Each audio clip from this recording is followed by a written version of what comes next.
Science education is crucial, obviously, for the proportion of young people who are going to end up using science, engineering and technology in their work. But it's important for everyone else too. That's because everyone, whatever job they do, is going to grow up in a world pervaded by science and where the development of the world depends on how we apply science. And so if they are to participate in debates about the use of science in medicine, environment, energy, then they have to understand a bit about it, and they have to have some feeling for risks and probability and numbers. And an important part of education is therefore not to give the grounding to future specialists, but to give everyone enough feeling that they're not scared about science and they can actually understand what the issues are when there's a scientific question that politicians are discussing. But the other point I'd like to make is that science ought to be part of everyone's culture. It's a deprivation not to understand what Darwin did, what Newton did, not to understand what we've discovered about biology, embryos, stars and galaxies. And therefore, I think that should be taught to everyone. It's also a part of our culture which cuts across all barriers of nationality and faiths. In China and in Peru, protons and proteins are the same, and so it's important that it's something we all have in common. And I think for that reason also it's crucially important. Now, the problem, of course, is that there aren't enough good teachers to go around. Most young people start off with a great enthusiasm for science when they're very young, whether it's for tadpoles, dinosaurs or space.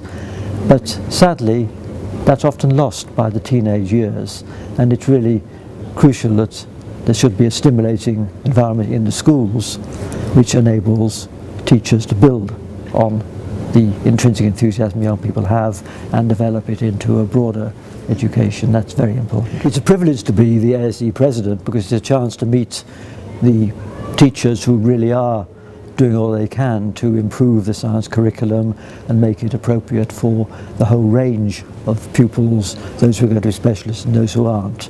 The sad thing is that for every teacher one meets at the ASE, one wishes there were 10 more, because there aren't enough teachers involved in ASE for there to be even one good one in every primary school, for instance, or indeed in every secondary school perhaps, and therefore we need far more people. So I think what we need to do is to ensure that the prestige of teachers is raised so that more young people move into the career of teaching, perhaps to encourage mid-career moves into teaching from other walks of life. And also I think there can be a lot of benefit from the internet and from the web. I think they can't replace the teacher, but the good teachers can be given more leverage, as it were, if they can take advantage of what's available on the web. So I think we want to ensure that there's good material available to supplement what good teachers can do, and above all to get more good teachers, because nothing can replace the mentorship and the inspiration of a good teacher. And I think if you look at most people who ended up as professional scientists, they will point to one teacher who was the initial impetus to their career.